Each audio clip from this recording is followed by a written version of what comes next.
What's up, everybody? Welcome to the Open Door Wrestling Podcast, your podcast gateway into the pro wrestling multiverse.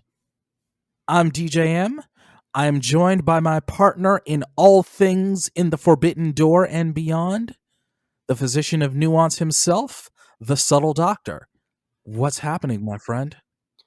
What is happening, DJM? What's good? Over here, things are well. By the way, for everyone out there, listen if you can. Subscribe if I let you. And I let you. Please subscribe.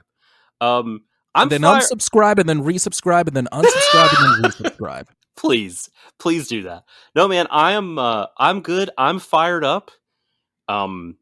It's been a little minute since we have come together at a podcast, and a lot has happened over the last few weeks. It seems like a lot's happened in the last 24 to 48 hours, honestly. We've got a lot to chat about. How's things up in the Great White North? I can't complain too much. It's in the contract. But generally, I've been enjoying some wrestling, and I've been enjoying some other things that you'll hear on one of my several other podcasts soon enough. And I'm ready to talk about it because I feel like we've got a lot of wrestling discussion to get through. There's some discourse out there, subtle doctor, and I think I'm ready to jump in and talk about it. And as always, listeners, please give us your feedback. Follow us on the socials, on the Twitter twatter at Open Door Rest Pod. Send us an email at opendoorrestpod@gmail.com. Doc and I, we love the conversation. Doc loves it a little bit more than I do. And I'm ready to just get in because I think we got a lot to talk about. So let's open up the show as we always do with our stock reports. Now, for new listeners of the show, this is where we talk about things in pro wrestling that we think might be on the rise or on the way down. And that is our stock down. And we also have futures where we're looking a little bit further ahead. And Doc, I'll just let you know, my stock up is also kind of my future stock. I'm kind of cheating a little bit this episode because my stock up came very recently, but this person is also very young and very new to the wrestling business. So my futures is also my stock up. But I'm gonna let you go first, Doc. What is your stock up this week? Well, first of all, let me say, playing the heel. I see over there you're doing some cheating. You're admitting to it up front. DJM playing the role of the House of Torture to my chaos. I see. I now understand how the battle lines are going to be. No, it's good. Please cheat and combine your stocks. Okay, my stocks. My stock up for this episode is the Juniors of Pro Wrestling Noah. The entire division. So this may be a stock up, like, just in terms of my perception. Like, other people may be like, of course the Noah Juniors are great. How did you not know? So for me, I'm kind of a newish fan to Noah. Like, I dipped in 2020 when Shiozaki was sort of in the midst of his, what I consider pretty historically great world title reign. And then I dipped out for a while after Mr. Mutoh won the title. But we're going to be talking about him later. We have some words about Keiji Mutoh for sure. But so at that time, I was only kind of watching the main events, and I had heard to not pay attention to the juniors, mainly because people could not wrap their arms around the booking, that there are a bunch of factions, units, stables, and people would turn and then turn again. People would turn and then betray the people that they, turned to and go back to this faction from whence they came. And I just heard it was all kind of a mess, and people were pretty down on the division. And so I steered clear, but as I have given myself over to Pro Wrestling Noah the full thing, I've really, grown. Like, my appreciation for this division has grown. I think it's incredibly solid. There's a lot of really, like, A minus, B plus folks working hard, grafting hard in that division.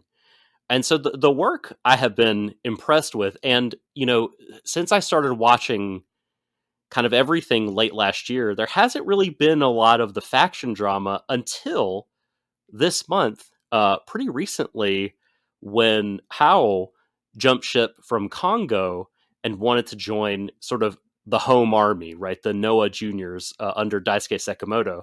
No, not Daisuke Sekimoto. Pardon, that's not a junior heavyweight. he is. He's That'd be beef. that would be Harada Daisuke. Pardon me.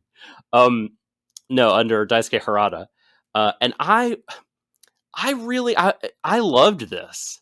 I thought that the whole angle and the subsequent, like, the match that happened, and those guys, like, props to them, because I don't even know if this was all supposed to happen on this show.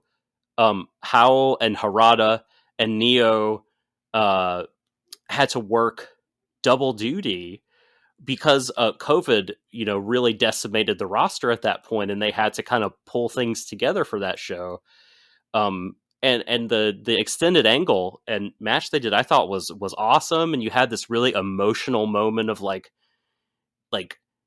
Howell has, like, finally kind of gotten his hands on Neo, but he's really worn out and he needs a tag to Harada, and he's reaching out, and Harada comes in, and you think, okay, here Harada's going to run game and help his friend out and do a double team or something. But he picks up Howell and throws him back at Neo and is like, no, this is your fight. You finish this. Like, here's some tough love.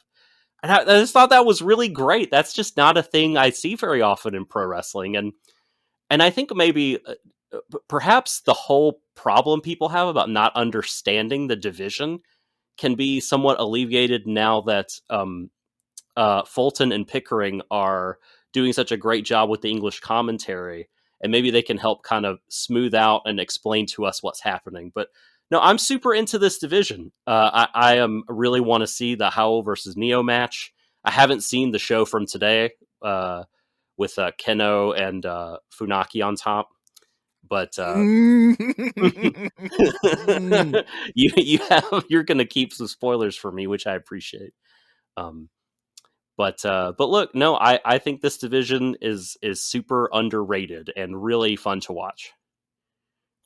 I will tell you that there is one guy in the Noah Junior division that really stands out for me, and it reminds me of his time in Dragon Gate.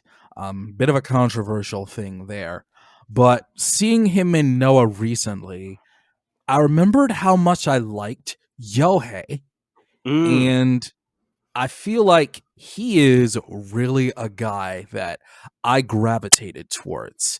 And I will agree with you that it feels like Noah's junior division is really starting to find its form. And I have said to you, Doc, that the former junior heavyweight champion, Hayata, is not my favorite wrestler in the world. But it's more in a way that I love to hate him. I don't actively dislike him. I know he's very good in the ring. He teams with a guy that I do like in Yoshinari Ogawa, and I can tolerate his edgelordiness. I can tolerate it. And that Harada beat him for the junior title, I think that's, one, good for him, and two, good for the title, because Harada beat Hayata, who had held the title for quite some time. Yeah. And I think that freshens things up for the junior division. It's a new champion after beating a long-term champion, and sometimes that needs a bit of fresh air. So I think that there is something to look forward to with the junior heavyweights of Noah. Yeah, totally. And I've said before on the show, I'm a huge mark for Seki Yoshioka. I love that guy. I think he's got gobs of potential. Harada finally beat him. I think it was his first title defense. But it was a singles match at any rate recently, and he had never beaten him one-on-one. And Harada's looking very strong, like you said, is bringing some strength, and probably I think we're looking at another long-term title reign here. And yeah, you talked about Ogawa's great. They have Kotoge, who I really like, and Yohei. To me, like their division at the big joint Noah New Japan show, for my money, the Noah Juniors came off as the superior division. Maybe that's a hot. I don't know if that's a hot.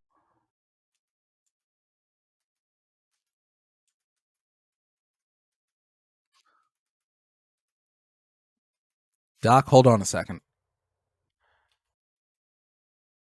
Come on. I accidentally hit a button. And I will have to edit and cut this out. Doc, if you can hear me, can you try and hit the unmute on your settings? Got it. There we go. All right. Got it. What did you was anything that I said cut out? Yeah. Okay. It was when you were talking about it was just for a couple of seconds, but okay. No big deal. It was after you said that the Noah Juniors looked like the superior division, and I said I agree. Oh, I think all I said was, I don't know if that's a hot take or not, but that's how I feel, DJM. And I do agree. And I will even include Hayata in that. I just find his gimmick to be a little cringy. I know he's a very good wrestler. I just think his gimmick's a little cringy. Oh, I meant to ask you, have you heard him speak? Oh, about that. Okay. Think about Tomoyaki Honma. Yes, okay? Exactly. Tomoyaki Honma speaks with a very gravelly tone because in his earlier days when he did the hardcore stuff and the deathmatch stuff, he suffered a permanent throat injury and it messed up his voice. Hayata, the edgelord, he talks that way because he thinks it's cool. Really? Yeah. Really? Oh my God. Yeah. I thought it was the similar deal. Part of his gimmick is that he just never talks. He's just this quiet, broody edgelord. That's who he is. Man. Well, he said, I think it was on the main event of 1-4, where he and Ogawa defended the junior titles. So he got to talk at the end because he was on top, and he just said, Happy New Year, in that Honma-esque voice. And I thought to myself, oh my goodness, he sounds even more like a scary monster in my closet than Honma. And he doesn't have the excuse of a throat injury from death matches. Boy, okay. I'm just saying. All right. I'm just saying. Well, I learned something. A little bit of a Shadow the Hedgehog thing going on there with Hayata. Okay. Well, hit me with your stock up. My stock up, which is also my futures, because after looking this person up, I saw that they were very, very young. And this was someone that I saw on the debut show for Terminus, which we'll talk about later. And that was Janai Kai. That's not who I thought you were going to say. Okay. I thought you were going to go JDX. I liked JDX. Me too. And I almost did say JDX. I almost did. Mm-hmm.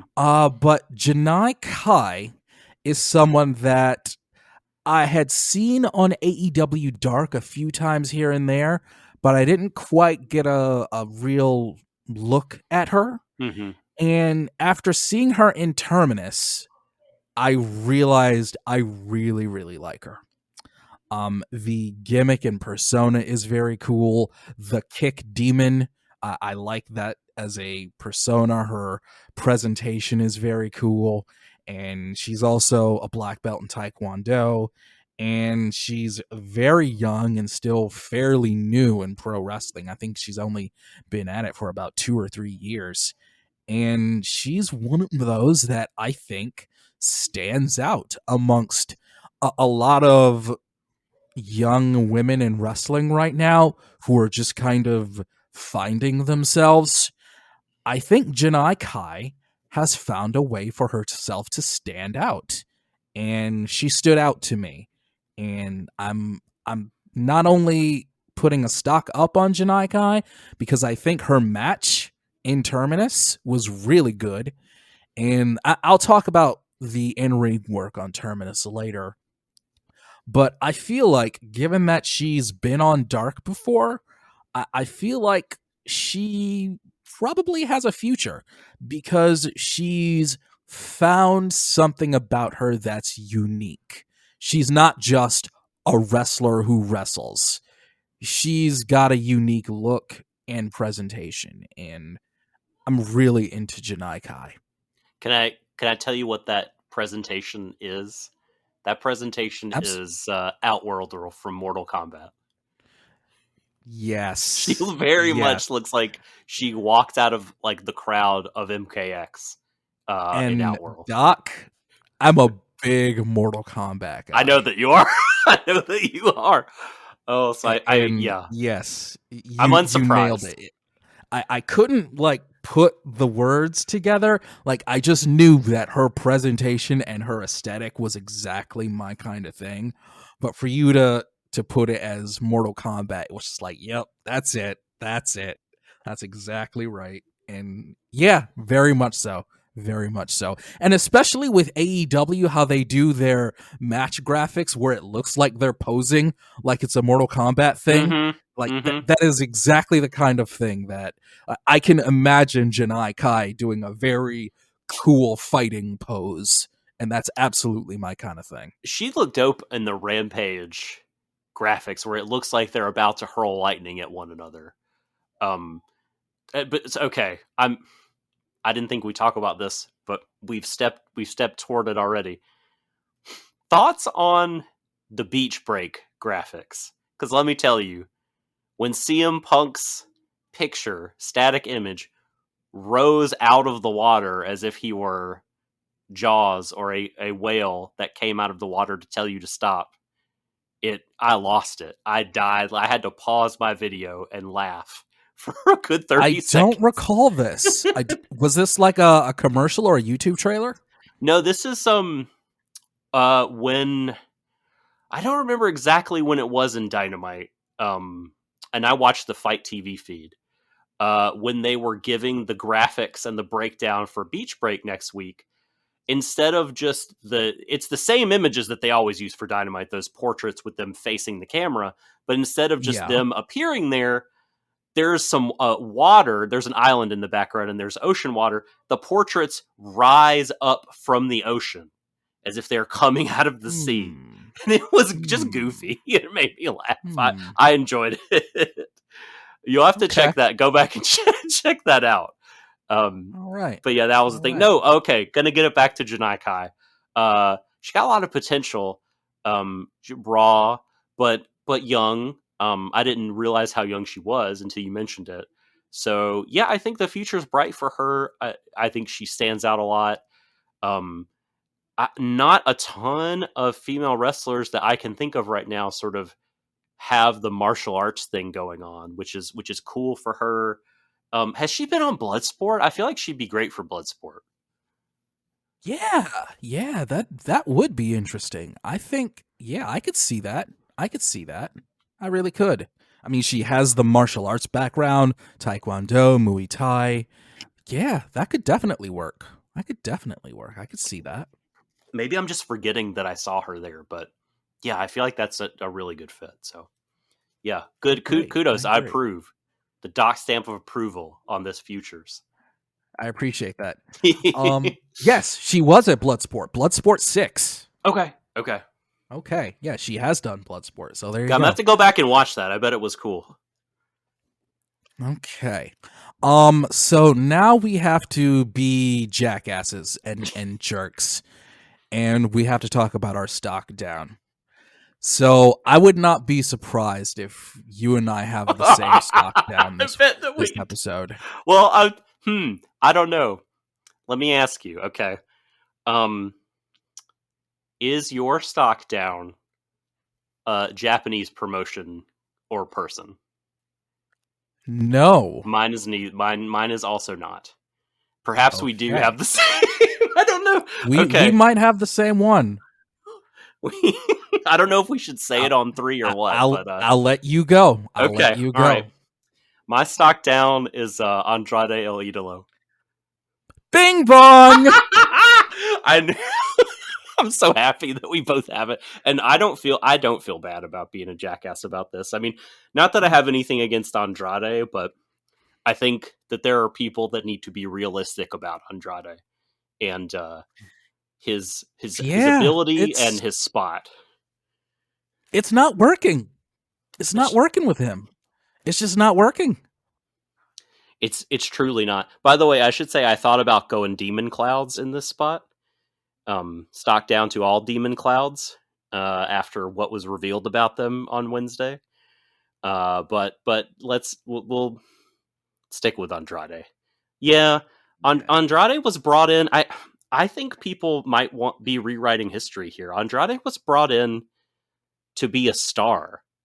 At least this was what I was told by Andrade supporters, and it seemed he was being presented that way initially on Dynamite. Like his coming here was a really big deal, and I don't want to put all the blame for his initial kind of fumbles on him, because the rollout of his, I thought AEW didn't do the best job with, pairing him with Vicky. And I actually thought that was good for him. You think so? Okay. Yeah, because for me, the big thing with Andrade right now is that he needs a mouthpiece. He really does. He really does. I agree. And he's okay in short bursts talking, but as far as being a regular promo, it just hasn't worked. If you remember, Chavo Guerrero was with him temporarily. That was great. And I thought that was really good for him. I thought that was good for him. I thought that was the best combination of things that they have tried. And it just kind of goes to show you that they brought him in with Vicky, and then they moved him to Chavo, and then they gave him Jose the assistant. And now he's with Matt Hardy in the HFO. The bottom rung of all heels. It's the drain through which heels go to die, essentially. I really feel like that Andrade, it's not going well for him. Like he needs somebody to talk for him and then let his in-ring work do the talking, because he's still great in the ring. But it takes more than just matches. You got to do more than that, because I've said this to you, Doc. AEW is full of performers that can have good matches. They got a ton of them. Mm-hmm. You need a little bit more than that. And I like Andrade's presentation. I like his persona. I like his gimmick. But it's just not clicking the way I think a lot of people expected. And I think that kind of what happened in NXT was really how it made the most sense, where it turned out that Zelina Vega kind of smacked some sense into him and said, hey, man, you need some kind of guidance. And it's looking more and more like he needs some kind of guidance. He absolutely needs a mouthpiece. Not to speak for him completely, but kind of in the same way that Jake the Snake works with Lance Archer. Lance can talk for himself, but Jake will throw in bits for him. And those two work really well together. It's why I thought the Chavo deal was so good, because they worked really well together. Yeah, and they did. I don't know. It just seems like Andrade's he's kind of cycling downwards. Mm-hmm. His direction is definitely arrow pointing down. Like, I I was really confused about how the thing ended with Chavo, and I guess we look back at it now, we can assume Chavo was just on some kind of short term deal, and that because like the how he was written off was very odd. Like Andrade sort of upset and like at his honor being stained. Andrade the heel, upset that like you cheated for me and I don't need anyone cheating when Jose's cheating. It was all a little confusing to me anyway. It was a little messy, I guess, more than confusing, but yeah, I think you put it really well. Like, there's so many people in this company that can have great matches, and this company really, seems to put a premium on people that can talk. Like, all the big stars can talk. You have to be able to if you are going to be a top of the card guy, and it's the way he speaks. Like, I find, I don't know, it's too low a lot of the time and kind of faltering, and it's just not, it doesn't come off as supernatural and smooth. And maybe he needs to talk in Spanish and they need to subtitle. Like I've said for a long time, they should do that for the Lucha Bros. Just let them go off and shoot like pre-taped subtitled vignettes like they do for they did that for Stardom Penta World. in Impact. They did that for Penta in Impact a bunch of times. I mean, I think that could work really great for the Lucha Brothers and for Andrade. And I guess they just want people to be able to talk on a live mic. And that's kind of their philosophy, which is fine, but he's just not suited to it. And whatever kind of charisma he has, and he does have charisma, and his in-ring work is clearly not enough to be able to even keep him at a like you said, mid-card level. Like, he seems like he's really sinking here. And it hurts me to do it, but for Andrade's sake, but there are people that are just sort of like, I don't know, seem to think he's just fine and a star. And it's just like, hey man, you gotta face facts here. Something's gotta change. It's not working. Mm-mm. It's not working. I think that at the same time when Thea Trinidad got let go from WWE, before she went back, people were kind of like, yeah, she was great for Andrade. Getting her to AEW would be great for Andrade. And then it didn't pan out. And now it's just kind of not working. Well, I suppose all we can hope for is a quick turnaround for the guy. Hopefully. He's too talented not to stay around. Okay, so let's jump into what we've got for today. Can I briefly give my futures pick? Oh, yeah, absolutely. Sorry. Sure. This won't take long because I don't have just a ton to say, but I wanted to shout out Tekla from Stardom, and this is not because of her age necessarily or anything, because I'm actually unfamiliar with how long she's been in the business, or how what her age is, but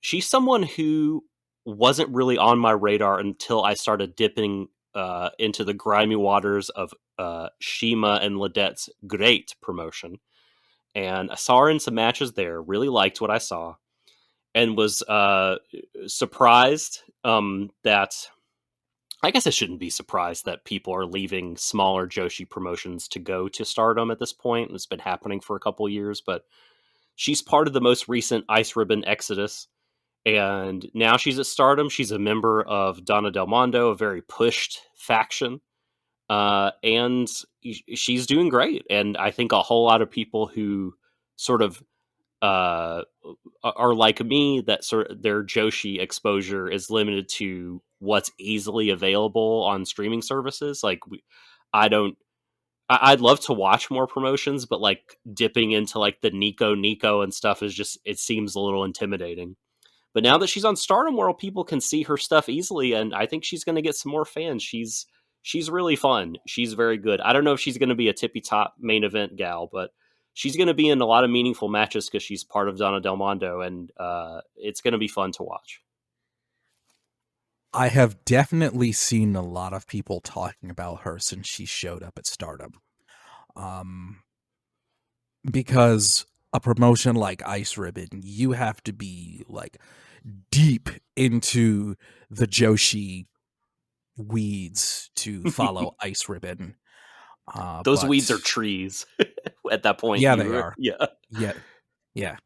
But I think that this is good for her, and I think she stands out in Stardom. And yeah, I agree. I think that it's a good move for her. I think she'll be popular, and I would not be surprised if she gets pushed. And how she does, we shall see.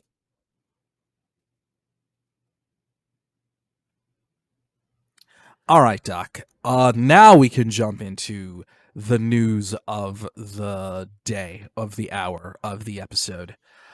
So let's jump off with starting with, and this, everybody, this was Doc putting this at the top, not me.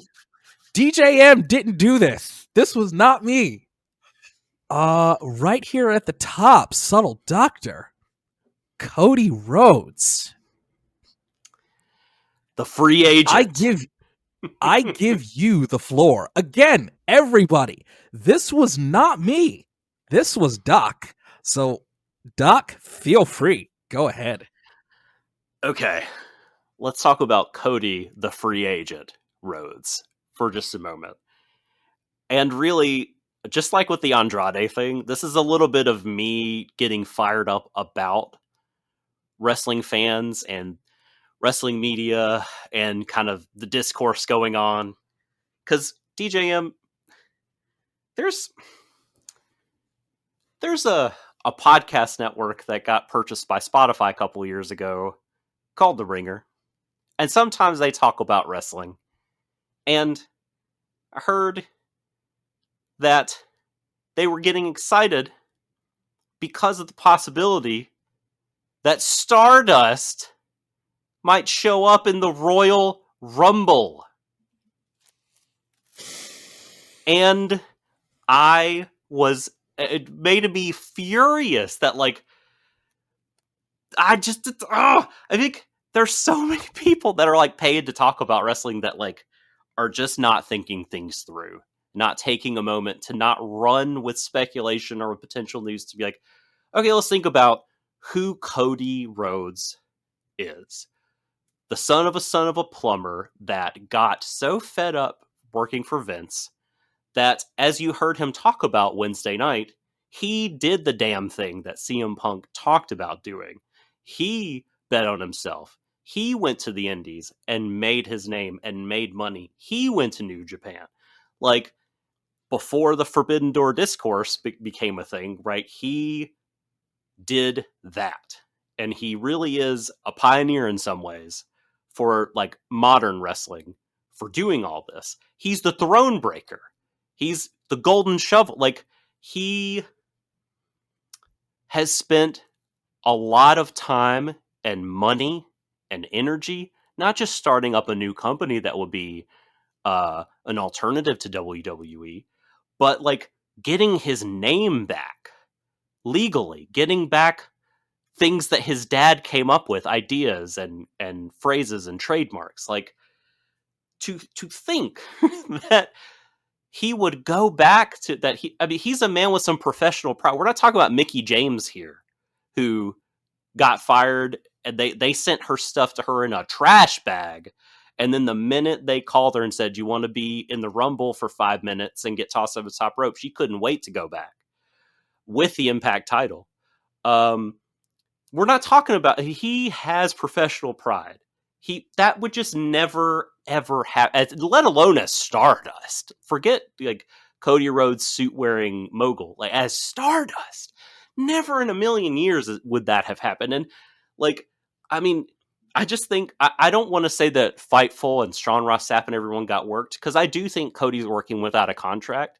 But if you stop and think, right, like, clearly, I think it's a formality that Cody is going to re-sign with AEW. I think it's a formality that AEW wants Cody to sign with them. He's a huge star. They both need each other. They both mean a lot to each other.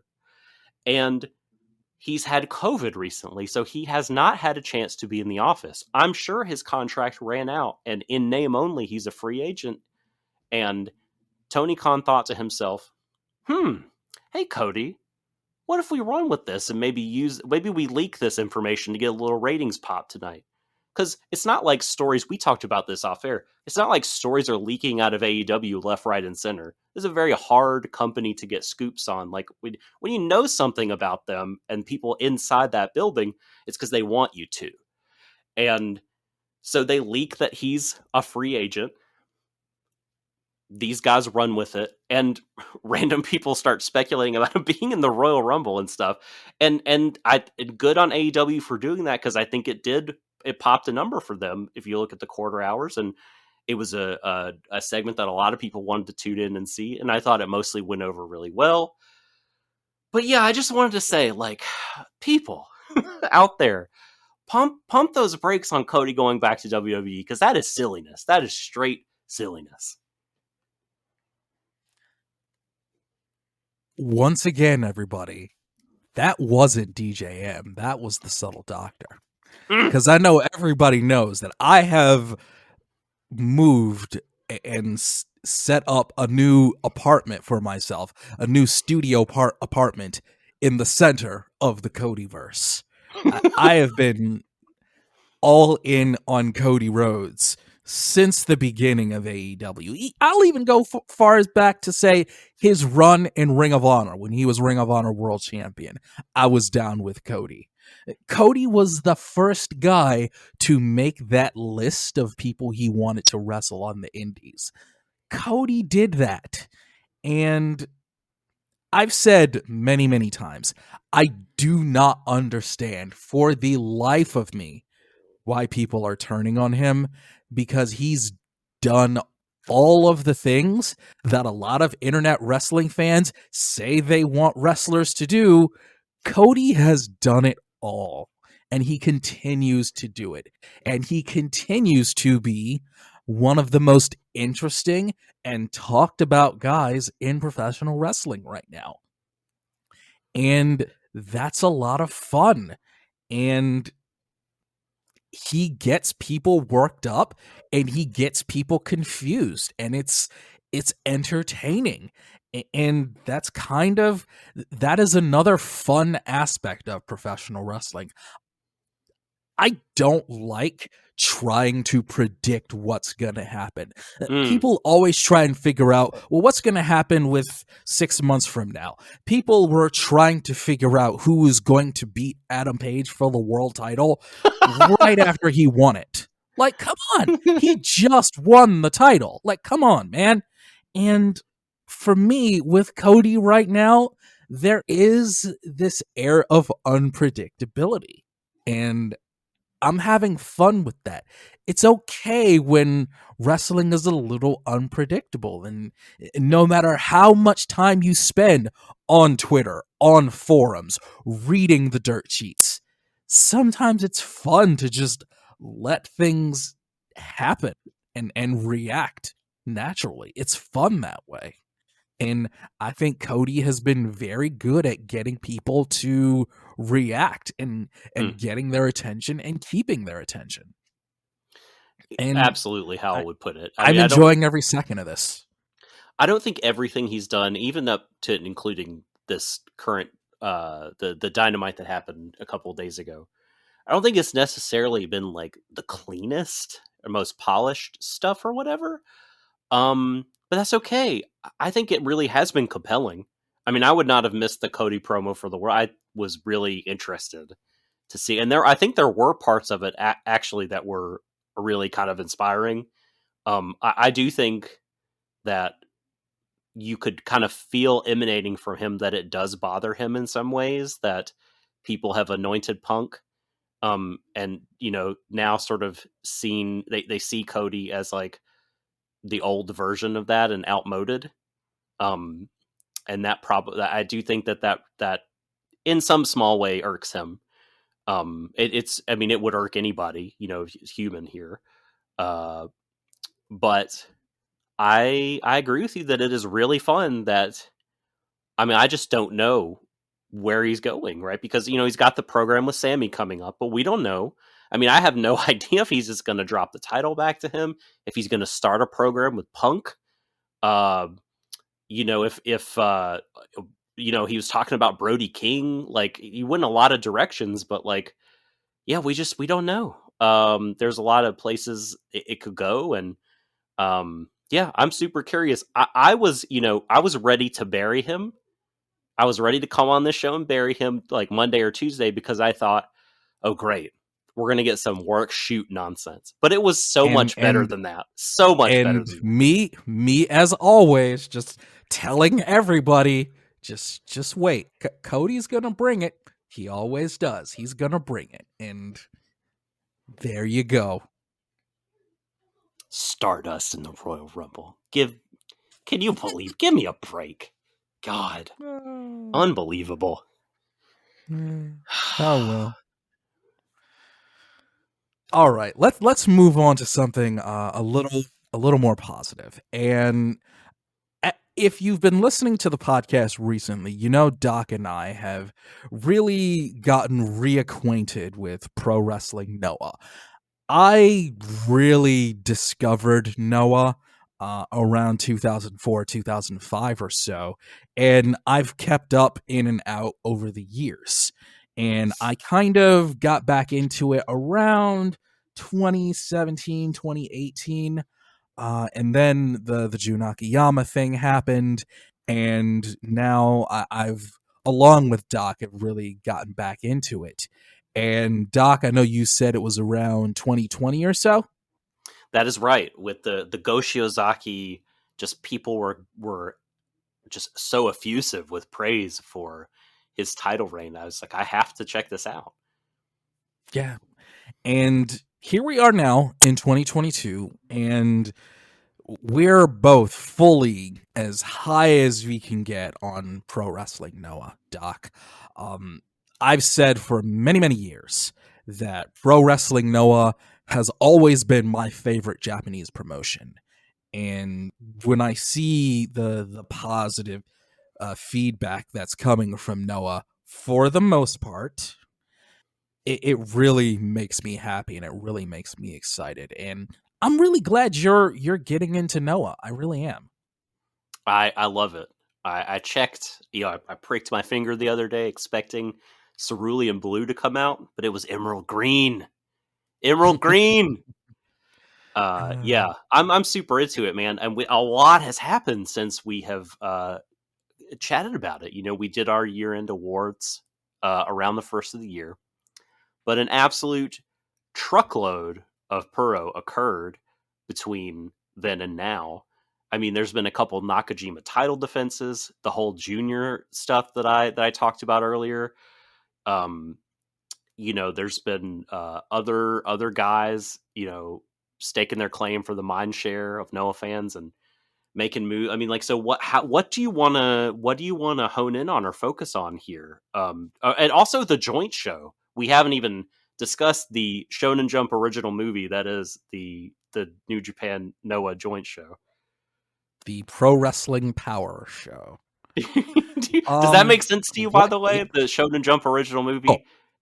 Oh yeah. Okay, Oh, yeah. okay. For those who are not anime fans, what I mean by this is oftentimes in so Shonen Jump is a magazine that does very popular boys comics in Japan. They've done Dragon Ball Z, they've done My Hero Academia, very huge properties, and One Piece as well. And oftentimes you'll get these like one-off movies or crossover movies, like we have in Noah New Japan's case, and they take place at a point in time, but the consequences of them does not bear anything on the continuity of the actual canon series. And this is absolutely what I feel like New Japan versus Noah Wrestle Kingdom Night 3 was. It was a fun little deal, no consequences whatsoever, honestly, that matter long term. Both companies leaving money on the table. Yeah. Well, there might, you know what? There might be some consequences to the career of Kaito Kiyomiya. I don't know. Yeah, We'll see. I don't know if you want to talk about that. That's more negative. Do you want to talk about Nakajima? Where do you want to take the Noah discussion? Oh man, I would love to talk about Congo, but I can't. Oh no, no! 'Cause- God, oh my God. Okay. I'm sorry. No. Look, I'm okay. sorry. For the sake of content, I will let spoil me. Go for it. Okay. Doc, we have a brand new GHC national champion. And What? it is the OG Funaki-san. Masakatsu motherfucking Fukunaki. Yes, sir. Oh, And we have a new member of Congo. wait a minute. Funaki? Yes.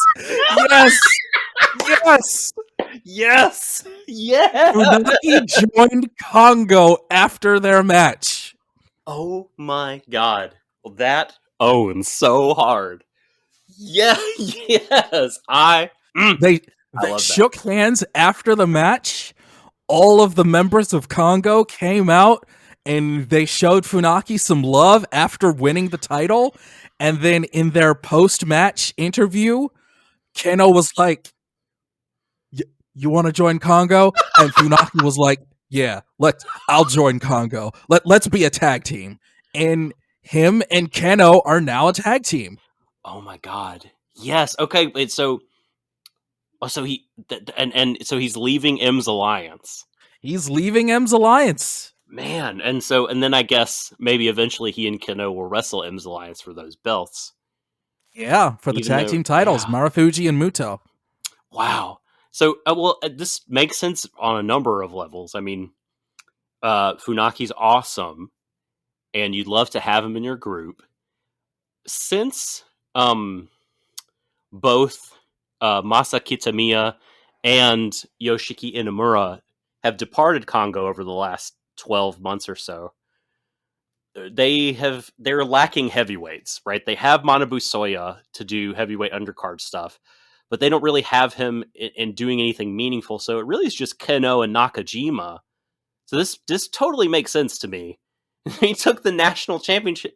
Oh my God. The leader of Congo is just he can only beat Kaito Kiyomiya. And this is what I've gone back to say, that Kano is a great leader for a faction. And I've said that in an alternate universe, he probably would have been the ace of Noah. Like, he has all of the tools. And I love him as the leader of this faction, because he'll do something like that. He'll say, I'm going to beat this old dude and defend my title. And then he'll lose and show him nothing but the proper respect and say, like, you beat me. You want to join Congo? And that to me was just so cool on Keno's part. And what a badass. It's wild. It's wild. So last time we spoke about him, I remember, so he might have, like, he was a little too stoic for you. Has he shown something more to kind of improve his standing in your eyes in that department? I've always liked Keno, and I kind of see a fiery babyface in him. And I feel like he's got that in him. But him being the leader of the rebellious faction is a good spot for him. I see maybe what Kiyomiya could become in a few years. And I've said that I think that if the stars were aligned differently, Keno probably would have been the ace of Noah. And I genuinely believe that, because I feel like he has all of the tools. He can talk. He can wrestle. He doesn't back down. He shows a lot of personality. He looks great in a suit. Looks fabulous. He looks fantastic in a suit. And I feel like he is... I'm going to make a comparison here that might sound a little crazy. he has something that is almost Nakamura-esque, in that he is maybe not the number one of the promotion, but he was absolutely the 1A. Mm. And that's how I feel about him. I feel like on any given day, you could probably slot him in as the main event, and it would be perfectly fine. And that's kind of where I see him. And I feel like if he were the ace of the company, Noah would be perfectly fine. Yeah. It's funny. I've fallen in love with a couple types like this. Like you said, the guy who can challenge for the title in a pinch, maybe be a transitional champion, but perhaps not sort of carry the company on his back. It almost sounds like you're describing like KZ in Dragon Gate.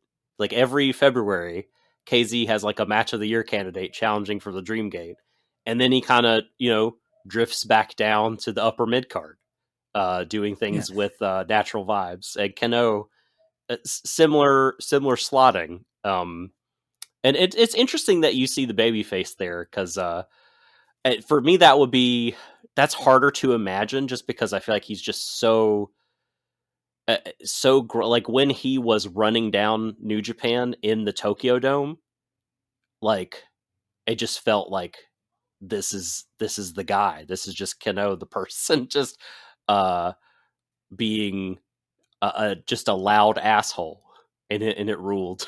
It ruled. I guess something more akin to Kenta, but maybe not quite the charisma of Kenta.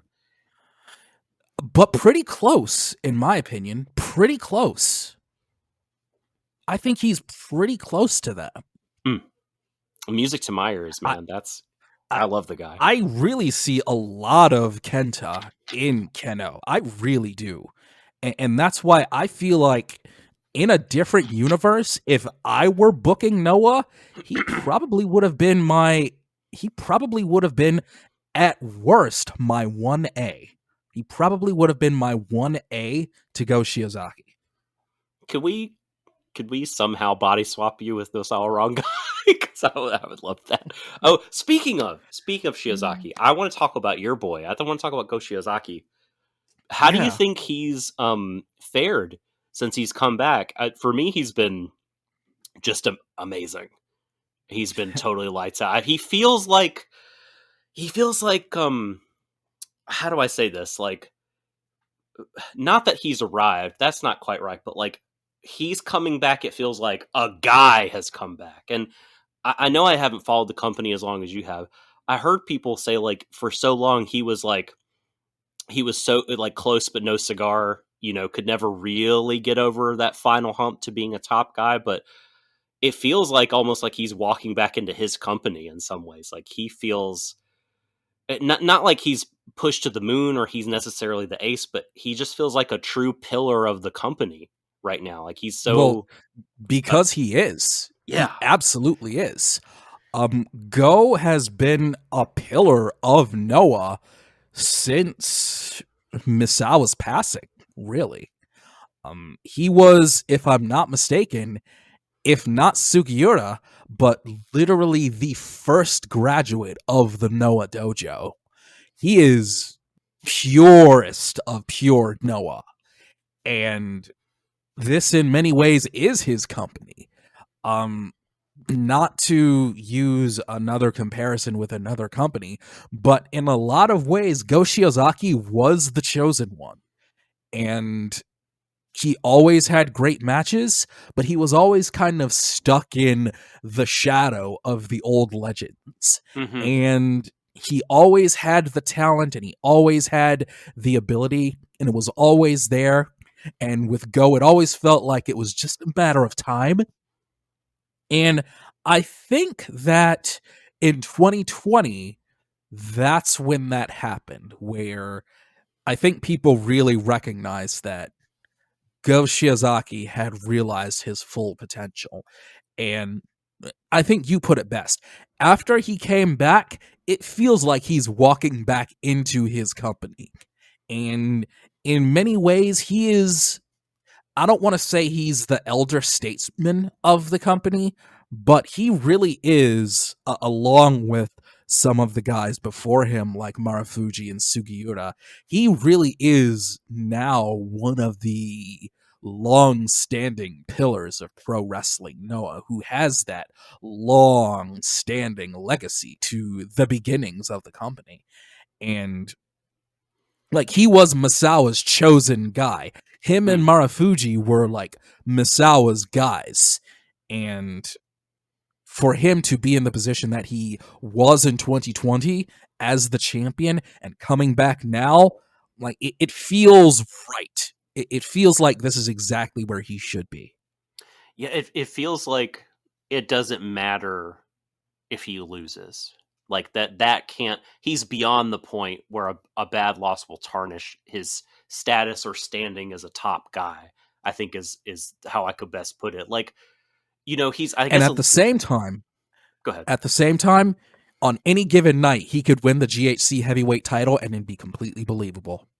And, you know, I think he should be the one eventually to do it. I think he feels like right now, again, this is me not having seen the 122 show, so perhaps that will change things. But in my mind, he feels like, you know, I don't want to be the who should Adam Page lose to guy, because I'm in love with the Nakajima title reign more than any since the last Shiozaki one. But to me, that is the one guy I look at. I'm like, right now, that would feel right if he did that eventually down the line. And they are having him lose right now, I guess, because unlike New Japan doesn't really do this. But it's my understanding that a lot of pro companies, when you come back from a long injury, you're not gonna kind of come back firing on all cylinders. So he's been losing some matches. I thought the sneaky great match over the New Year's kind of wrestling busy period was when he wrestled Kaito Kiyomiya on 1-4 and put him over clean as a sheet. Not just because he put over Kiyomiya, but just the match structure and the fire it brought out of Kaito, and everything about the story was just so awesome. Like, I loved it. It made me love Go so much more in that defeat, you know? And yeah, I think him coming back is such a boon to this company. Like, if it, like, all the wins are at their back, like everything seems to be going right for them, and like this is just another like arrow in their quiver, like this just top, you know, pillar of their company coming back to them now at the right time when they're really rising as an entity. It was, I think, really awesome. Completely agree. Do you want to talk about the Nakajima? He's had a couple title defenses. He has. And Nakajima, to his credit, Katsuhiko Nakajima is absolutely fantastic in his own right, and has been for a very long time. He was a high-end talent, very, very young, and his potential has been fully realized at this point. And he, in many ways, is the dark ace of Noah. That's such a good... Oh, I love that. The dark ace. Yeah. That rules. It's what people used to call Masahiro Chono back in the day. He was the dark ace of New Japan. And Nakajima is exactly the same. He's the dark ace. And for me, it's like, just like with Go, he's exactly where he needs to be. He's exactly what he should be. And he has, like, when the Noah Twitter account pointed out that Go Shiozaki just turned 40 years old, and they wanted fans to talk about how many good matches he's had. Tell us your favorite Go Shiozaki match. I was kind of like, he's had so many. I can't narrow that down. I feel the same way about Nakajima. Like, I couldn't possibly narrow down how many good matches he's had, because I've seen him wrestle since he was 18. And he's not even 35 yet. It's kind of like Okada in that way. Like, he's been really good for a really long time, and he's still really young, and he's fantastic where he needs to be. In my head, the next big main event for Budokan Hall is Nakajima versus Kaito Kiyomiya. And I feel like that I would be okay with that going 60 minutes. I would be okay with Nakajima having a good long GHC title reign. He could defend it within Noah. He could defend it against outsiders because in his own way, he has been a part of Noah longer than just about anybody. Mm. He when he says he's Noah, he really does have a claim to it. He really does. He is like, I think I've talked on the show before that my fandom for wrestling, and definitely for Japanese pro wrestling, like it really started in 2018. You know, I was a fan of American stuff for years before, off and on. You know, would follow for a few years and then get turned off. But since I really plugged back in 2018, I think Nakajima is my favorite champion that I have watched in real time. Even more than Shiozaki, as much as I would have said Shiozaki before this current Nakajima run, because it's everything about how he carries himself and his matches and everything he does, even the way he looks with the title, whether he's giving us that like sort of, you know, mischievous evil grin, or like has it over the shoulder walking back through the entrance, like just everything is just appeals to me, and I think is picture perfect and exactly how I would like create a champion to be. I mean, he's that good to me, and both of these title defenses that he's had, I think, have been great in different ways. I thought the Go one was just incredible, just really magical. Like the best part of what was a great show, Noah the New Year. I mean, just a fabulous, like, hey, we're back, come party with us and see the most like hard hitting pro wrestling in Japan kind of a show. It was so awesome. Like I love that. And then the Masa Kitamiya match, which felt like the story there was sort of like him holding back, trying to see if he could hold back, and Masa not allowing him to do so and forcing greatness out of him in the end. But I thought he played both roles magnificently, and I can't. I don't know. Have they announced who's going to challenge next for the GHC? I haven't seen anything Okay. since the show. Oh yeah, aired. no, it was sorry, it's going to be Fujita. He came out at the end of the That's right. That's Kitamiya right. defense. It'll be Fujita, and that'll be awesome too. That I can't wait for that. Like I want to see Nakajima face all these guys. Like he'll face Sugiura eventually. Let me ask you something, Doc. Mm-hmm. Have you ever seen the tag team match between Kenta Kobashi and Go Shiozaki and Kensuke Sasaki and Katsuhiko Nakajima? Have you ever seen that tag match? No, I have not. Okay. I'll get that tag match for you. Thank I'll you. get that one. Because for me, it's like I saw that tag match in real time, and it was definitely one of those things where it was like, it's a sign of things to come. You know what I mean? Mm-hmm. Yeah. And I'll get that match to you. Okay. And Nakajima can hold the GHC title for as long as he sees fit, in my opinion. And I feel like after Fujita, somewhere down the line, and it has to be at Budokan, it has to be Nakajima and Go Shiozaki. I feel like that has to be a big one. Yeah, another one, part 2, right? Yeah.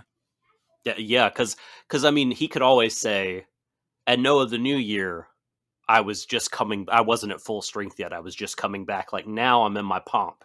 Like now, I can really get fully, like I'm at the peak of my powers again, and I can test you." I would love that. That would be, again, I think he should be the one to say. I don't think we could talk about Kaito now. I mean, I don't think Kaito. I just they gotta really do some big rehab, and I was looking forward to it beginning this month, but unfortunately, the young man got COVID, so he wasn't able to be at the shows. And so I sent you the VOW scoops on the Wrestle Kingdom 3 politicking that went on. Boy. Specifically, the things Keiji Mutoh allowed to happen and did not allow to happen in regards to Kaito Kiyomiya. Do you want to run those down? Should I run those down? How should we talk about this? Because I think this is really important information for me about like what Kaito is going to be able to do while Keiji Mutoh is in Noah. I will let you run it down. Okay, so I'm pulling it up now, and I will try to recite some of it from memory. But basically, the first thing that Keiji Mutoh did not allow was he did not allow Kaito Kiyomiya to come out after him. He said, "No, I will be the one to make my entrance last." And Tanahashi wanted to structure the match in such a way that Kaito would look good. Like he suggested, "Hey, Muto, how about, we do like a heat segment with you where you get beat down a lot and then make a hot tag to Kiyomiya." Muto refused. He said, "How about you maybe like take the fall? Or how about Kiyomiya break up a key Tanahashi pin attempt?" And Muto said, "No, I'm not taking the fall. And no, Kaito's not helping me break out of a pin. I'm going to kick out myself, Tanahashi, of your pinning predicament." And Keiji Mutoh is he's held in such high regard that no one can refuse him in either company. So when I read that, I was incredibly disheartened, man, because it seems weirdly personal.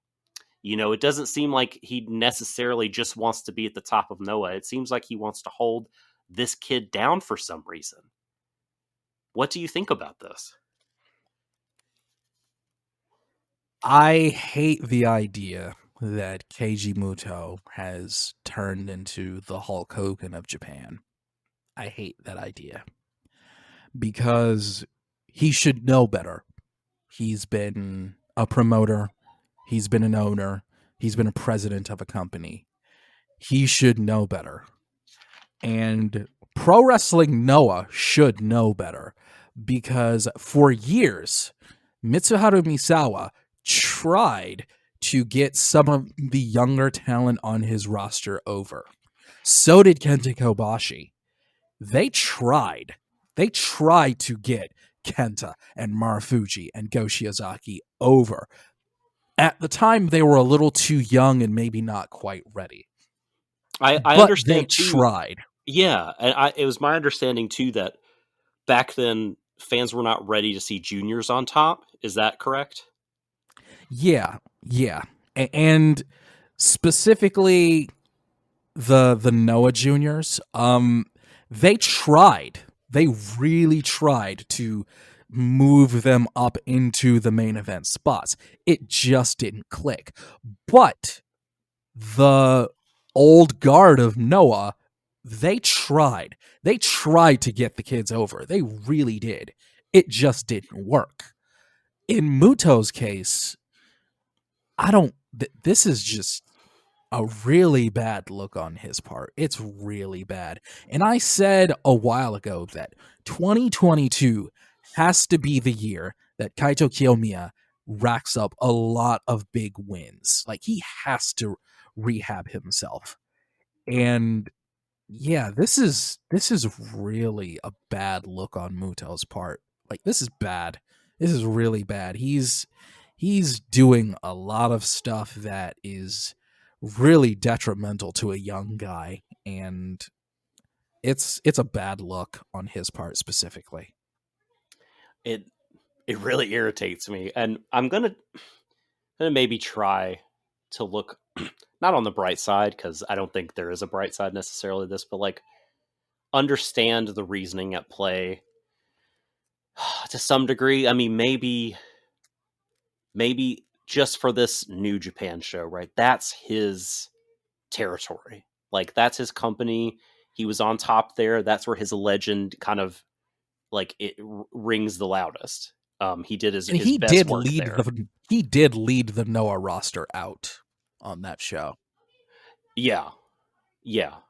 And so perhaps, I mean, in front of, his people in his Tokyo Dome, and like maybe he just really, really doesn't want to look bad there. And in some, I mean, I don't want to defend it and say I support it or anything, but like perhaps I can maybe let that go. It's just been a lot. It's been a lot of him. Nah, it's a bad look on his part. It's a bad look. It is. And he's taken a lot from Kaito. And I'm just, I am really, it's time that he gives something back to him, I think. I don't think we're being too impatient here. It's been a year or so. I think it's time for somebody in the Noah office to put their foot down with Keiji Mutoh. Like, I get it. He's Keiji Mutoh. I like Keiji Mutoh as a wrestler, and I have for a very long time. But you can't be the top guy forever. No one can. That's true. Mitsuharu Misawa knew that. Kenta Kobashi knew that. Jun Akiyama knew that. And I thought Keiji Mutoh knew that. And now I'm not so sure. I mean, I did not see this in real time, but it is my understanding that he did a lot of damage in a similar-ish situation. This was a long time, a decade or so ago, right? But like when he started up Wrestle One, the intent, it seemed to be to make Kai the ace of that company. And now if you read about it, I mean, Kai's a failed ace, and I think Mutoh, it's my understanding that he played a big part in that. And it just would be such a shame that Kaito is such an incredible talent. And I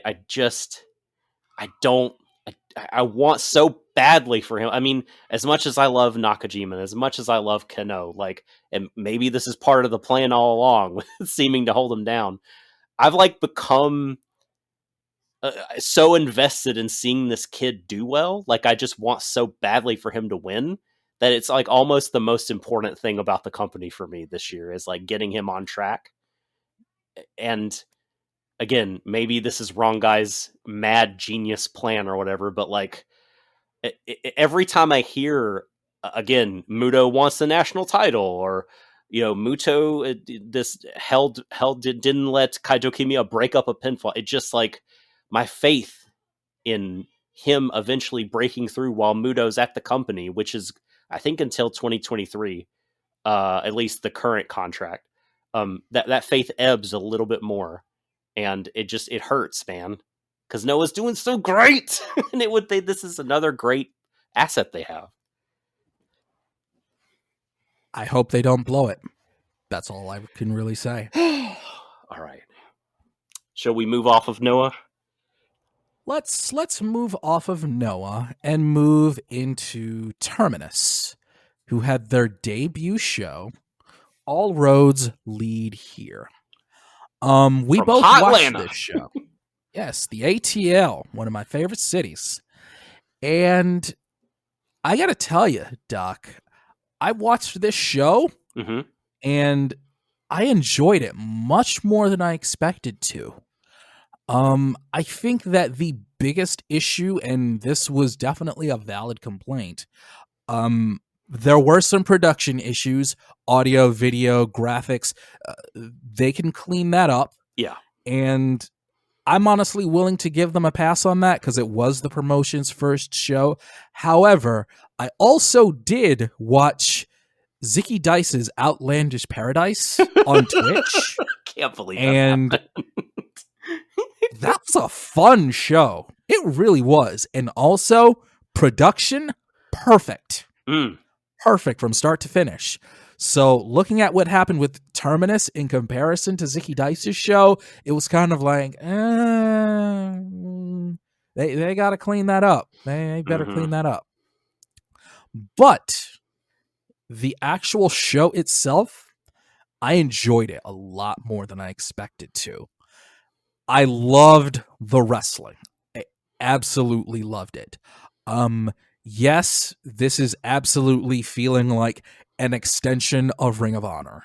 But not just Ring of Honor, but it felt more like early Ring of Honor. Sure. Like there was a lot of low key American Dragon, Roderick Strong influence in Terminus.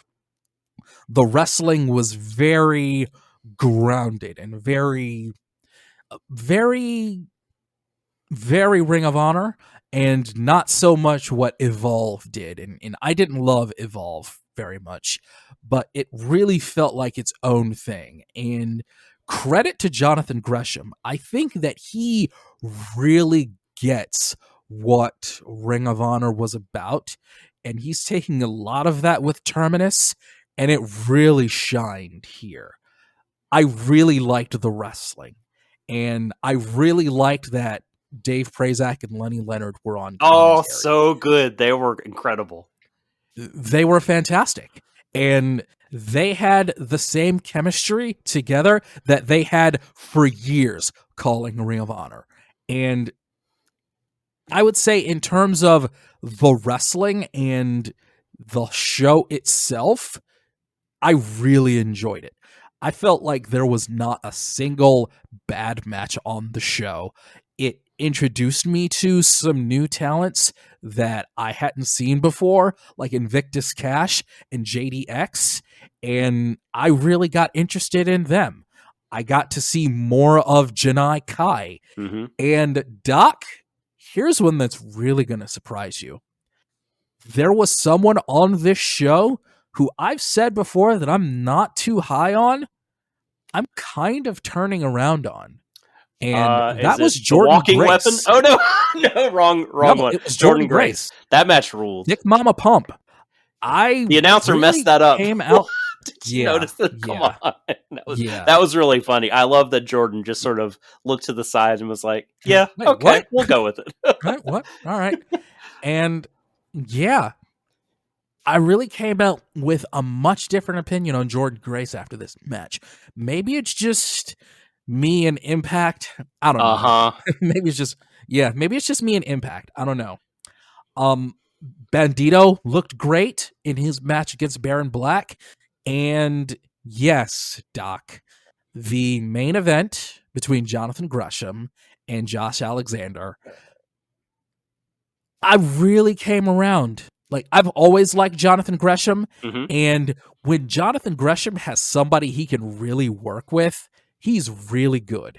Yeah. And Josh Alexander, he always came off to me as a wrestler who wrestles. And this is a good place for that, though. You can do that in Terminus. And I came out of this first show really liking everything about it. I really did. Yes. Yes. So happy to hear you say all this. So I am of two minds about this show. Although I am incredibly positive on Terminus, the future of it, and it being a promotion that I watch. I'm going to watch every Terminus show until they give me a reason not to. I think it's incredibly important for indie wrestling that Terminus exists because it is an indie that has a potential to like attract a bigger audience than like your AAWs or sort of regional indies. And it is not an indie that is sort of trafficking in like irony wrestling. Like there's, especially a couple of years ago, it felt like there was so much of that. Like you won't, and Doc loves Danhausen, but you won't see Danhausen on a Terminus card, I don't think. You know, you won't see I like Danhausen or whatever. You know, I like Danhausen. I don't love Danhausen. I like him. I like Danhausen a lot. I like him. I like him, but I don't love him like some people do. Yeah, I would not say. Yeah, I don't say I love him, but he's Ring of Honor Danhausen is not bad. Anyway, all right, back to the Terminus. I did like a lot of the wrestling. There was some of it that I didn't like at all, but I don't necessarily think that it is like the fault of the wrestlers. Like, for instance, Baron Black versus Bandito. Like Yeah. I Yeah. I thought Baron Black, co-founder of Terminus, so he's going to be on these shows in probably prominent matches, and I think he's a great personality, and I love Baron Black on the mic. I thought his vignette before the match was really cool. But like I think against Bandito, I think that you're putting him in a rough spot because Bandito loves to go go go. He doesn't really know how to work any other way, and that's not anything wrong with Bandito. That's just that is his style. And like it just the match really did no favors to the kind of way Baron Black will work. I think that they could put him in some better spots. I think they'll figure that out. Like a lot of the things, you know, like you meant, like you mentioned rather, like the production and everything. Like I'm good with that. Like it's their first show. They will iron out all these kinks. The only, you know, I said I was of two minds. The focus on the rules, like the Terminus directives, I think is hugely important. And I think that they should have leaned more into that. Like, I think some of the matches really did. Josh Woods and Lee Moriarty.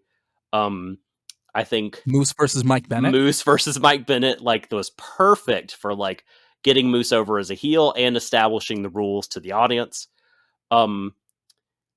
I think they cannot just be, this promotion cannot just be Ring of Honor. It cannot just be AAW or a sort of more grounded Impact. Like they need, like we talked about for ROH, like they need a sort of something to differentiate them from the pack. And like once, I think the guys will figure out over time how to maximize the matches and the booking with the rules kind of playing into it. And so that's my only thing is like I don't necessarily want it all to be 100% grapple fuck. Like I liked, for instance, the Yehai and Williams versus Caballero and Keys, I thought was an awesome match. But like I felt like that match could have took place anywhere. Like it could have been a New Japan Strong match. And like I don't want this to be like a carbon copy of Strong. Like I want it to be its own thing and for people to tune in to get kind of its own thing. I thought the main event killed it. I thought the women's matches were both really good. And the two matches we mentioned that really leaned into the rules, I thought like really helped. There was one moment where like JDX punched himself in the balls and got eliminated. I don't know what happened there. That was extremely confusing. I feel like that might have been accidental. Yeah. And Daniel Garcia's yelling at the ref. I wonder if he was like, why did you eliminate him? That was an accidental self-ball punch. But this is all growing pains, and I think that they will figure it out. I'm so happy that there is a very, like a nationally kind of relevant indie that is interested in the sport of pro wrestling, taking it seriously. I think that they're going to make some roster, if not upgrades, like these cards will get some more life with people like Santana and Shane Strickland is signed on for the next show. Yeah, that's great. I'm so happy. I cannot wait to see Swerve in not an NXT ring again. I'm so excited about this. I'm really excited to see Santana. I've said for a while, Santana is low key. Like he's just about to break out, I think. And I love Proud and Powerful. I love them. But I think that both of them in their own way, Santana and Ortiz, have some real breakout potential. And I love seeing Santana in this spot in Terminus. And I'm excited to see where he goes. I cannot wait for that match. I'm so excited and very glad he got to come out and talk and be himself and gets to be in this high profile singles match. I could not be more excited about this, the Gresham Santana match. Have they announced, since they announced Swerve, any more additional signings? I haven't seen any. Okay. I think maybe tomorrow. I want to say the 22nd and or 23rd that the Terminus Twitter said, hey, look out for some more names. So those should be popping up soon. But yeah, really, really excited about this promotion. And I think it's only going to get better. Very much so. And please keep Dave Prazak and Lenny Leonard on commentary. Oh my gosh, Lenny Leonard. I mean, I love Prazak too a lot. Leonard, I've heard in like, I feels like a bunch of different places. And then I just always wonder, like, how's he not found a home promotion? I mean, this guy is so good. He's been at like GCW and Dragon Gate for a while. And like, they just kind of, he doesn't stick around. And I'm like, man, somebody needs to lock this guy down. He's fantastic. After Evolve finished and that ended, he was kind of just left in the wind. And before that, it was him and Dave Prazak calling Ring of Honor together for years. It was Dave Prazak and Lenny Leonard. So, yeah, it almost felt like there just really wasn't a place for him, even despite him being really good. And yeah, if Terminus goes the way you hope it goes, him and Dave Prazak, Indie Wrestling Hall of Famer, Dave Fraser, Dave Prazak. You love to hear those two again. It's very exciting. If it feels like hot mid-aughts indie, like with them on commentary, it's really cool. And all of this is very early Ring of Honor. Lots of early Ring of Honor vibes, and I mean that in the best way possible. And I mean, listen, Atlanta's not too far from the Doc home base in Nashville. So you never know when Doc might decide, I go to this here little Terminus show one day. I don't know if they're going to keep things in Atlanta, but I've gone to see indie companies in Chicago from Detroit, so go for it. Yeah. I am strongly considering it. All right. So, yeah, the Open Door Wrestling Podcast officially is high on Terminus. Okay, Subtle Doctor. I'm so excited about this. We've been going for about 90 minutes. So, let's keep it going. And we got a fan tweet from our buddy Greg, who asked us for this episode. He said, not necessarily a question, but more of a challenge to Doc and I to put together our own 12-match, Forbidden Door friendly 12-match wrestling card. Now, Doc and I, we did this separately. We put each of our shows together. And now we're going to talk about them. And we'd love to hear what you think. And Doc, as is custom, I will let you get started and go first. How about you just run down your thought process and then you just give us your whole card. Okay, so you want to go whole card and then you give the okay. Yeah. I was going to ask about that. Yeah, well, shouts to Greg. Thank you for this. He, a few episodes ago, he had us do some trades between Impact and AEW, and that was really fun. This was even funner than that for me. This is like an incredibly fun half hour that I spent thinking through this. I left some people off this card that you might think I would have on it. So this isn't a lot of my favorites are on this card, not all of them. I wanted to try to make something well-rounded. I wanted to have every match is going to be Forbidden Door-ish. You won't see anything that you could see on a given promotion's taping or television. And I went for a few different kinds of matches. I have weird stipulations in a few of them. I have special guest referees. I have my brain kind of exploded a little bit when thinking about this. I have very few straight up matches. I have a lot of stips for what I want to see, but I try not to make it too goofy. I think this is still within. It's not possible. You'll never see this, but this is my 12-match card. I have it set for MSG Christmas Eve 2022. I have bought a stake. Me, Doc, has bought a stake in the biggest wrestling companies on earth. And I am putting together a 6-hour extravaganza, a supercard to end all supercards. Are you ready, DJM, for the matches? Absolutely. Okay. Hot, high-flying opener is Dante Martin versus Robbie Eagles versus William Ospreay with CM Punk special guest referee. Poor Punk. He doesn't have a chance. Punk and Ospreay have been going at it on Twitter for a while. And I figure I'm thinking longer term. I'm thinking Punk will declare Dante the winner. And it will be clean, but Ospreay will have issues because he has priors with Punk. And he'll say, oh, Punk, you're playing Team AEW favorites. Screw you.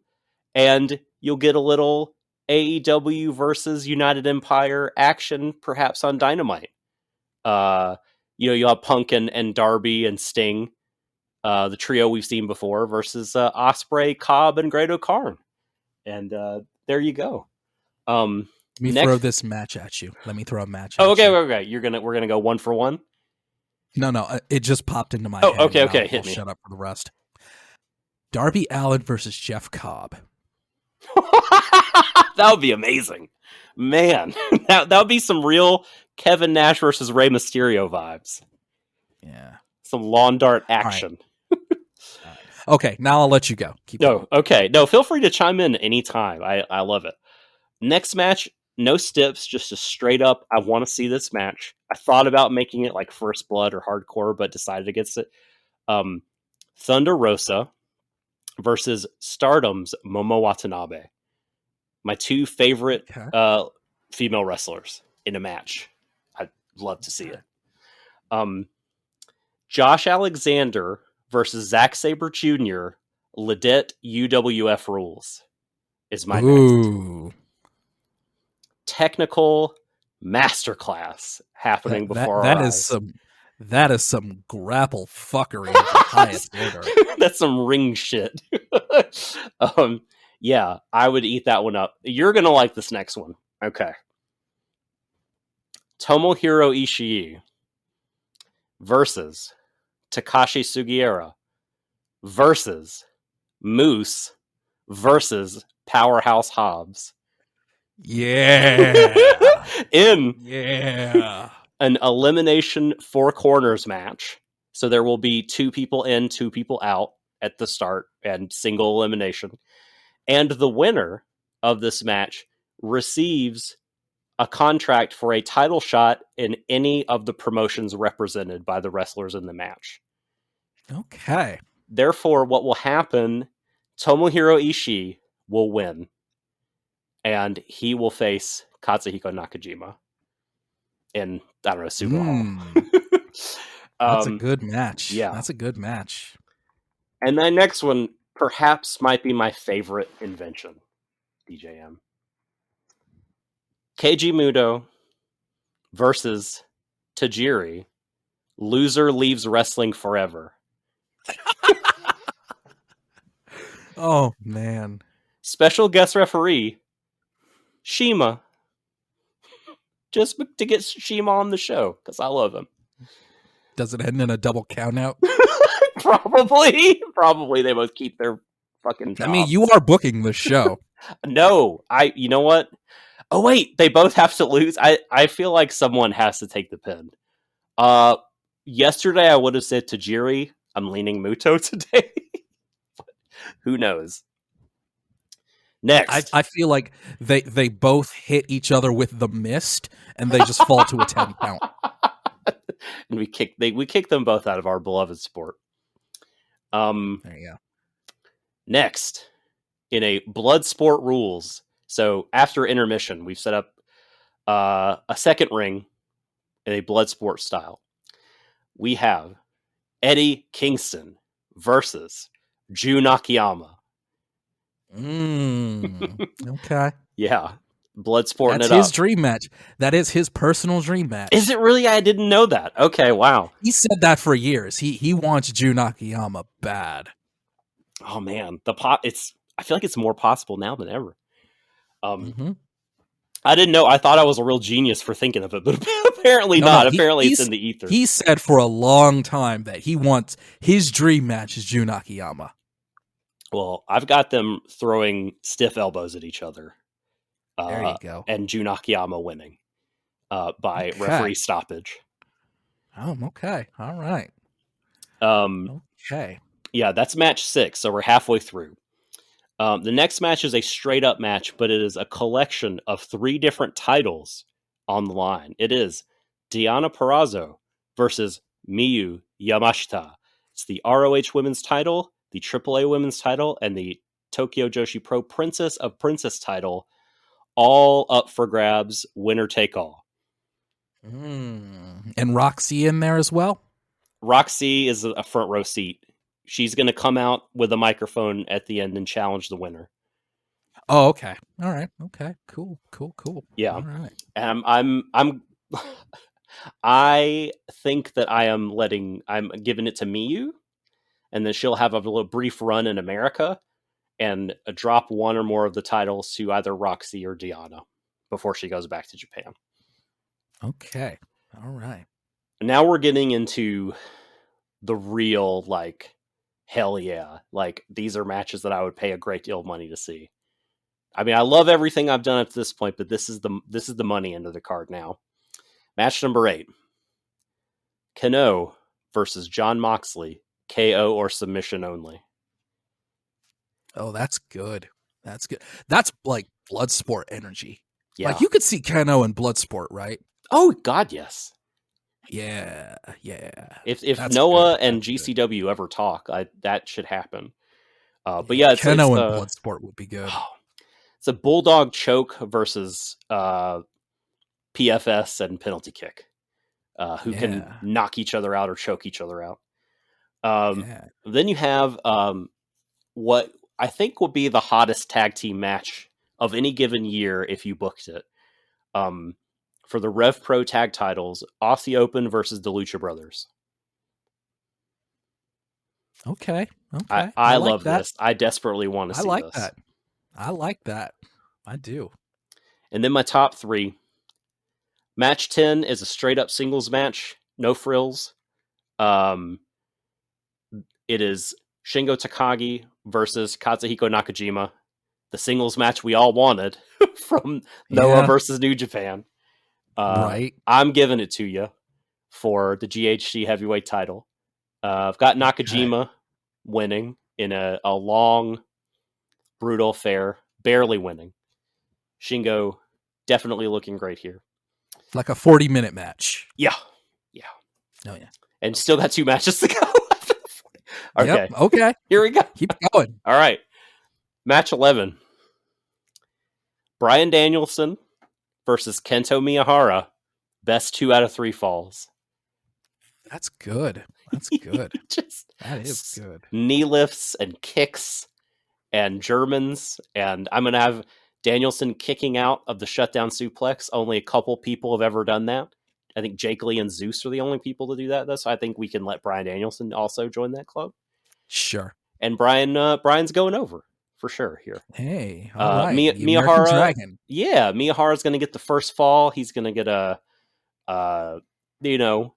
quick roll up or something like that, and then Amdrag takes the next 2 hard fought falls. Okay. And then my main event, MSG Christmas Eve. After that incredibly long, lengthy card, we have a match that threatens to be long and lengthy as well. Kazuchika Okada putting the IWGP Heavyweight Championship, World Championship, still get used to that, on the line against longtime rival Kenny Omega. Okada Omega 5. Loser joins the winners unit in their promotion. And I've got Kenny Omega becoming IWGP World Champion for the first time. And Okada joining the Elite. Okada coming back. At this point, by Christmas, I expect the Elite to be baby faces again. Okada coming back with the Elite, having fun with the Young Bucks and Kenny, and, you know, wrestling a ton of dream matches in AEW. You just want to see Okada in that Young Bucks again. I do. Yes, I do. Absolutely. And I mean, I want to see Okada and the Bucks versus Cole and Red Dragon. I want to see I want to see Okada wrestle, I don't know, Bryan Danielson, Moxley, pick anybody in that company. And then I have him, you know, around Double or Nothing of the following year, wrestling for his right to go back to New Japan, and also probably the IWGP title, and getting it back and saying adieu to Kenny and the States. I've said a couple of times that I think Okada would be a great TNT champion. Yes. Because he could be a special attraction, and it would make that title so huge. It would elevate it. No doubt. No doubt about that. I feel exhausted just talking about my card. I want to hear yours. Okay. All right. So my card.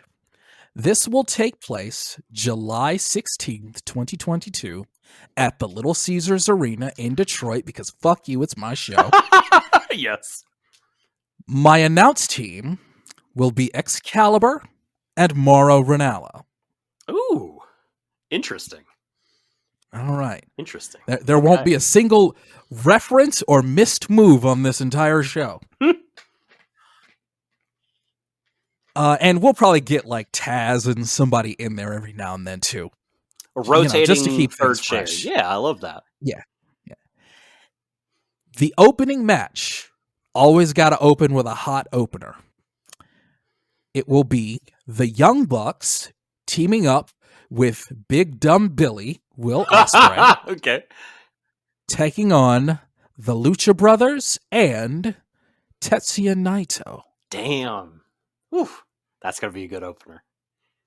And it will have Naito getting the pin over Matt Jackson with Destino.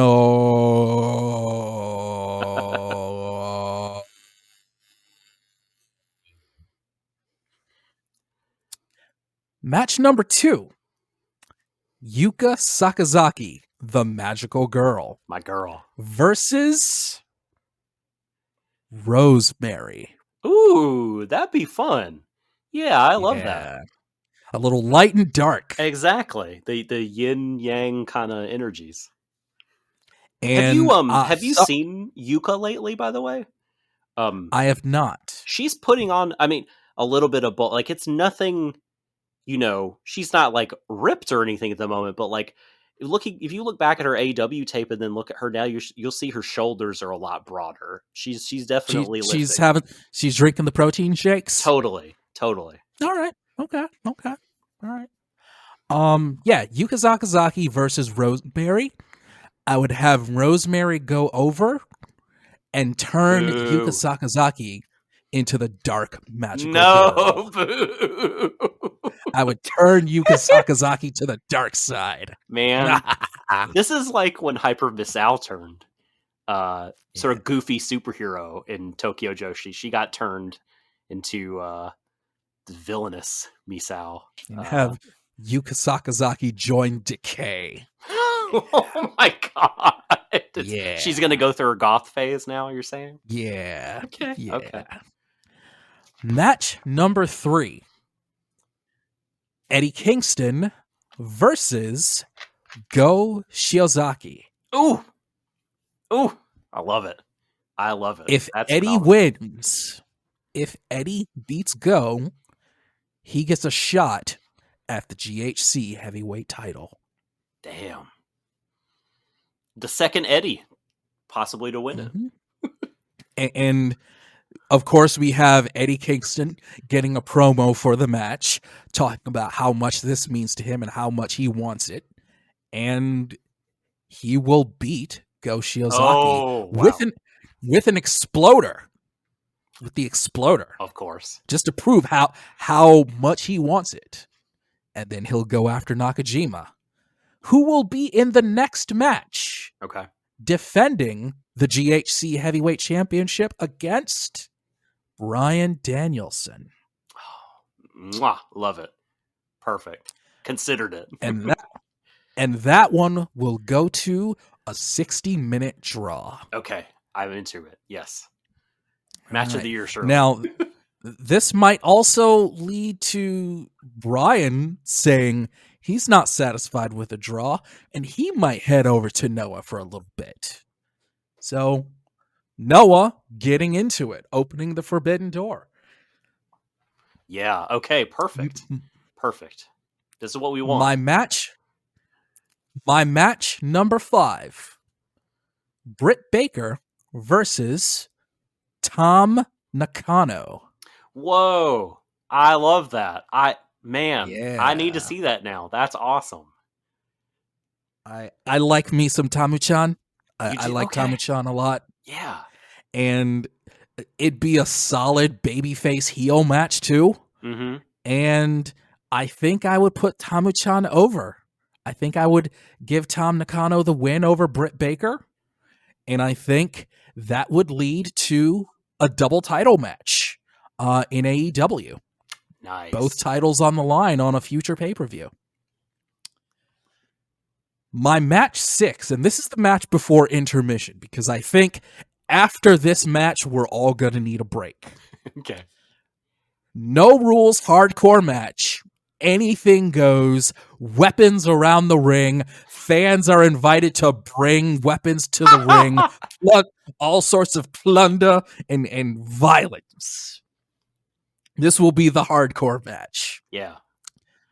Jon Moxley versus Jun Kasai, the crazy monkey, versus There's another. Joey Janela versus Pagano. Holy Lord. It's going to be... No rules, anything goes, hardcore, and just go absolutely bananas. Man, light tubes. So many light I tubes. nearly considered making this a cage of death match. I nearly considered putting this in the old CZW cage of death. Just to put somebody through a glass plating. Man, this is the ocean of blood. And gonna I'm gonna have Pagano go over.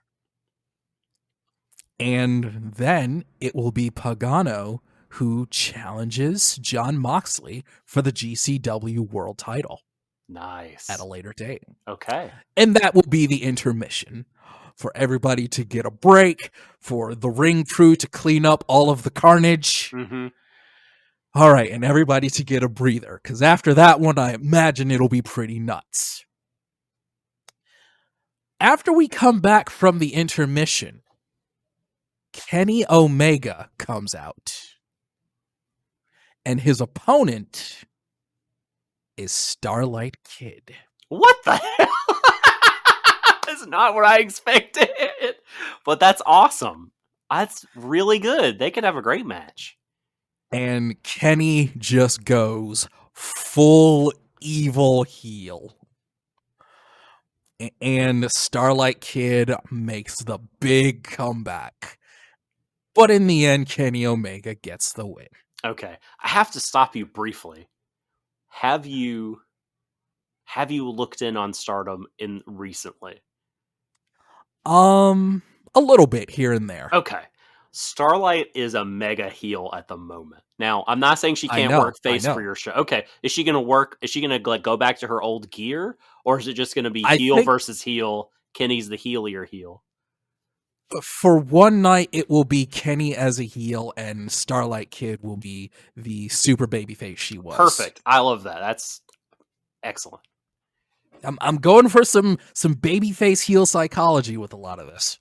That works. And match 8 will be for the Ring of Honor World Championship, in which we see Bandito defend his title against Cody Rhodes. Oh man, that's such a DJM match. I love that. I'm so happy that's on your card. That's great. Bandito will be full babyface just because he's so great at just being the go hyperspeed wrestler. And Cody would just really slow it down and really drink in the crowd reaction and really get people behind Bandito. And in the end, Bandito would get the win over Cody. But Cody would probably... Go ahead. Cody would probably bleed. Uh-huh. Brandy will probably come out and check on him, but not really get it. He wouldn't interfere. Brandy would not interfere. Dustin would not interfere, but they'd come out and check on him. But Bandito would get the win in an excellent match where the crowd is absolutely losing their minds because they're booing Cody out of the building, and Bandito is just drinking it all in. I see Cody as like, this is when he like pulls out Diamond Dallas Page, like all the deep cuts for his like boxing style entourage to come to the ring. Yes. I see him like in the match dodging one of Bandito's moves or like countering him in some way and then doing push-ups. This is full heel Cody. Yeah. Match number 9, one-on-one, Tomohiro Ishii versus Takashi Sugiura. Another thing we wanted that we were denied. Plain and simple, one-on-one, big meaty man slapping meat. The beef. And I would say, the winner in that match is me. Yes, I get to see it. It's all of us, yeah. But I would put Sugiura over with his Olympic slam. I think that's... and Ishii has no problems. And moving on to match number 10. This is another one where it's a lot of beef. Shingo Takagi versus Wardlow. Oh my god. Dude, I love that. That's great. That is a heavyweight match right there. Is this Wardlow's coming out party, or is he already it has to be exploded by then? Okay. Yes. I would think that he's pretty hot at this point. Maybe he hasn't quite left MJF yet. Maybe MJF comes out in this match. Yes. And does he cost Wardlow the win? I'm going to say yes, he does. And Shingo Takagi hits Wardlow with the pumping bomber. Okay. And gets the win. Wardlow is pissed. As you do. And this will add further fuel to the fire when he obliterates MJF. My match number 11. Semifinal. La Mera Mera, Thunder Rosa versus Sayuri. Oh man, that is an excellent match. That is that's going to tear the house down, man. That's going to be awesome. That's a pretty even match right there. They're both great wrestlers. They're both mixed martial artists. They both go hard any chance they get. Yeah. And I would take that one to a time limit draw. Okay. And I think Thunder Rosa would have an extended run in Stardom from that. Yeah. She's always... that would lead to it. She I had think a that run... would lead to an extended run. Totally. I was just going to say, she had a TJPW run, which she was International Princess of Princess Champion a few years ago. That's where I first became aware of Thunder Rosa, in 2018 or 2019. She was on a random Tokyo Joshi show I watched, and I was like, whoa, this lady's good. And so, she can work the Japanese style, I mean, as we all probably guessed. So, yeah, I love this. Very into it. What could possibly follow this match? Kazuchika Okada comes out to the ring. Yeah. And he says, well, Bryan Danielson had a match. I guess I can't have a match with him. Kenny Omega had a match. I guess I can't have a match with him. So we're going to call this a Kazuchika Okada Open Challenge. Okay. And he will put the IWGP World Heavyweight title on the line. And the open challenge is answered by... Doc, I want you to throw out a name. Any name. Kaito Kiyomiya. No. No! God, who else could it be? Kento Miyahara? Nope. Oh. I'll give you one more. One more. Konosuke Takeshita. 3 strikes and you're Ah, okay. Kazuchika Okada's open challenge for the IWGP World Championship is answered by Samoa Joe. Oh my God. That's amazing. Nobody sees it coming. No.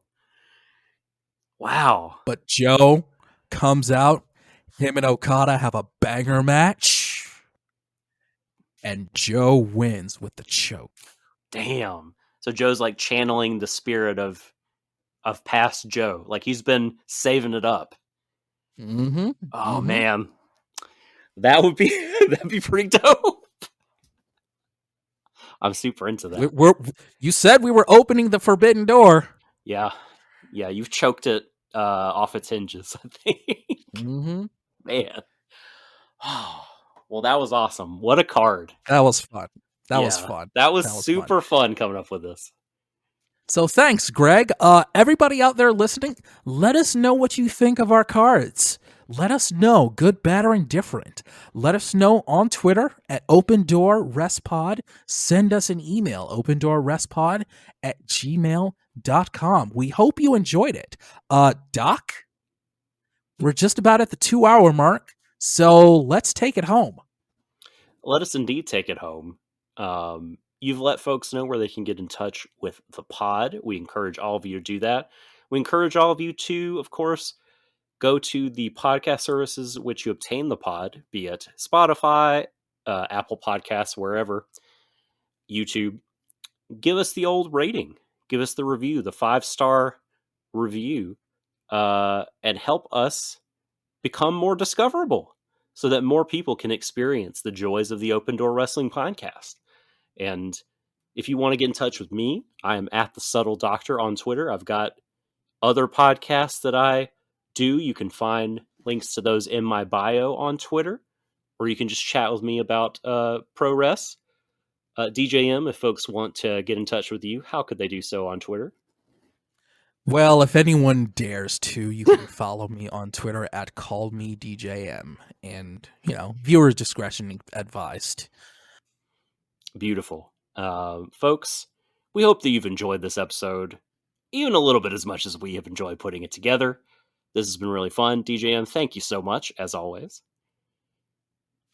The pleasure is all mine, Subtle Doctor. And until next time, everybody, Peace. Happy wrestling. Happy wrestling and peace.